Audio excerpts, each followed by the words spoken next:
That right? shit, even right? when we were at Lakeland, you were talking about damn SpongeBob. That shit never happened. Yeah, I wanted a fucking SpongeBob cake. Because what's better than 24 is 25. 25. It was better than 24. 25. Let me hear it. 25. Bust out laughing. Just hella disruptive. just causing mad nonsense and mayhem right? over a number. Right? That's all it is. So, with that being said, today's date is July 7th. July 7th. We are out here in Tokyo, Japan. Got our podcast getting started right here, right now. Got myself, Anthony, going by the alias. We got Mr. Chris and the wonderful Mr. Jarvis. And today's topics, we got several actually. Went through a few of them. Would you like to talk to us about your day at work, Chris, the kid? Yeah, so one of my students at work, because I teach special needs kids, he has ADHD. And if you leave him alone for maybe 10, 20 seconds, he goes crazy. So I had one of the translators with me to translate what I was saying to him. And I was like, why do you go so crazy if you gotta sit still?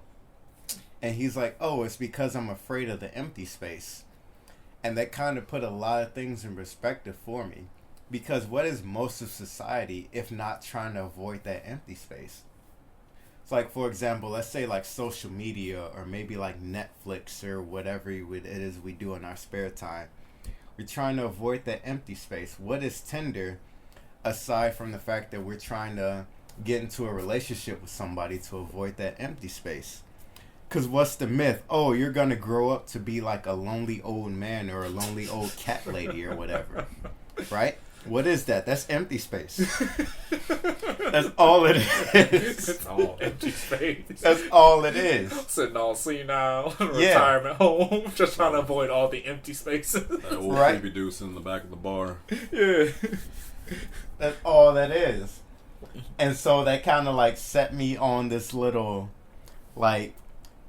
not necessarily path, but it's oh, why am I doing this? This leads to this, which is empty space type thing, right? So it's oh, why do I avoid Netflix? Because I don't got nothing else to do. If I don't got nothing to do, I got to think about my own life and my own experience. Mm-hmm. What is that? That's empty space. Empty space. Yeah. Time and space. Time and space. Oh, we there get you go. deep up in this. Right? Thoughtful hours here, boys. Oh, shit. Right? Because it seems most of what's popular that kid blew your fucking mind. Right? He did.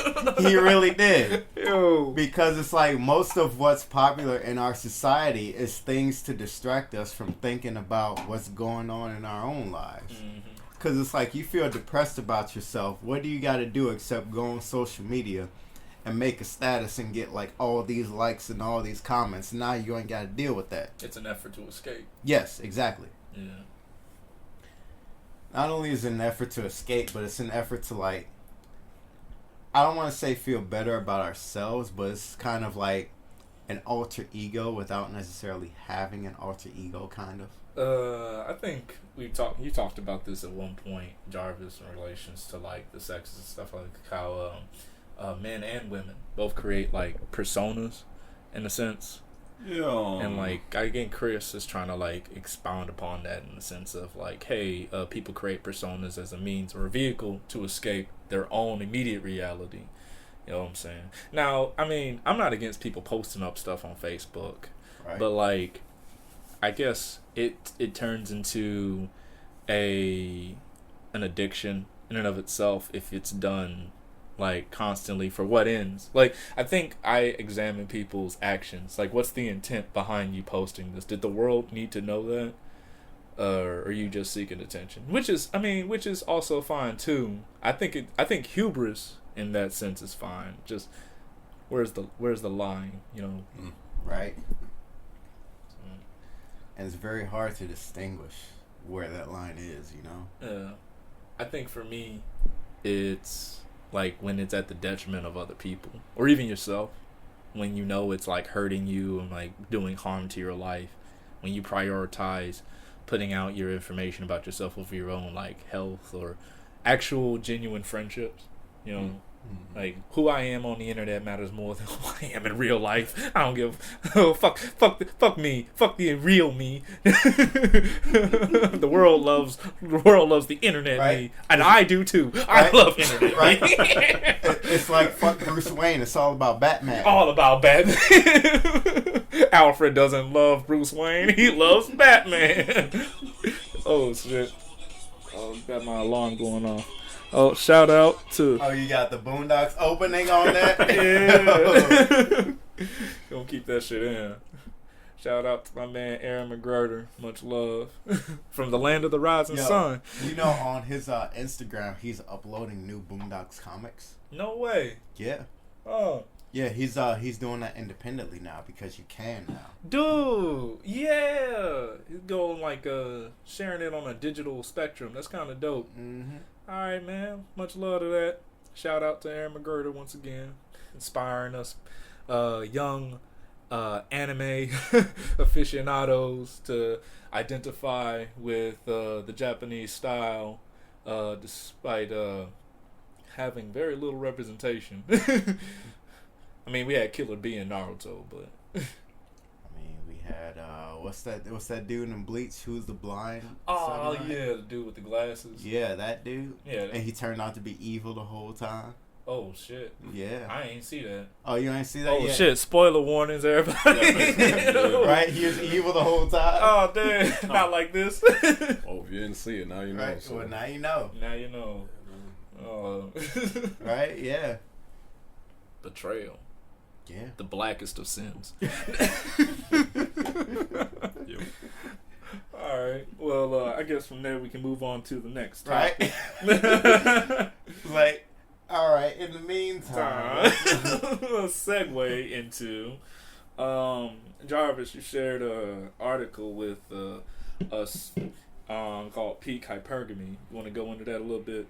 Yeah, going into. I guess first I want to start off with like, and this is going off of Rollo Tomasi's work, the whole work of the currently 3 parts I believe he's working on his 4th book called The Rational Male.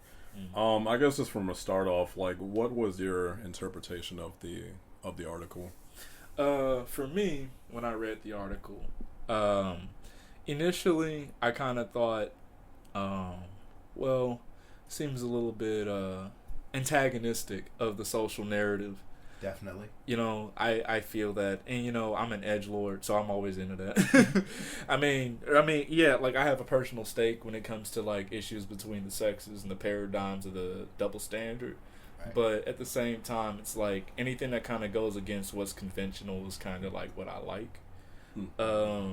So there's a bias to that. That being said, I'm an objectivist and or deconstructionist when I try to talk about things. So when it comes to the article, I thought, wow, this is a really epic take on the changing mindset that's going throughout the public.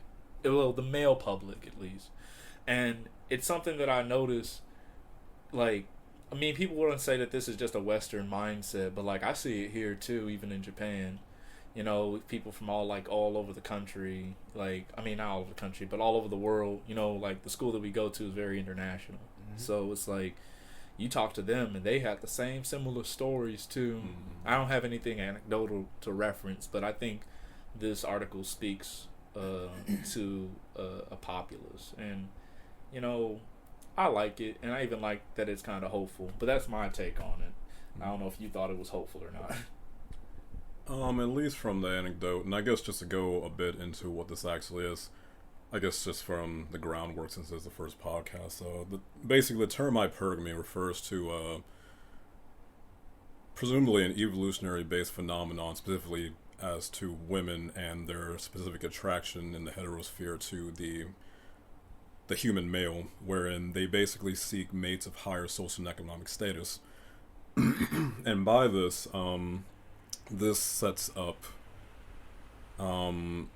basically a paradigm that's not anything that your typical male has ever been introduced to. And as we generally see, whether it's here in Japan or in America or China or anywhere else, males generally tend to have this very naive mindset regarding what women are interested in when pursuing males, and it's generally this kind of angelic projection that they put onto women. Infantilization. And this is just, it's not necessarily, like, to give an example, Okay.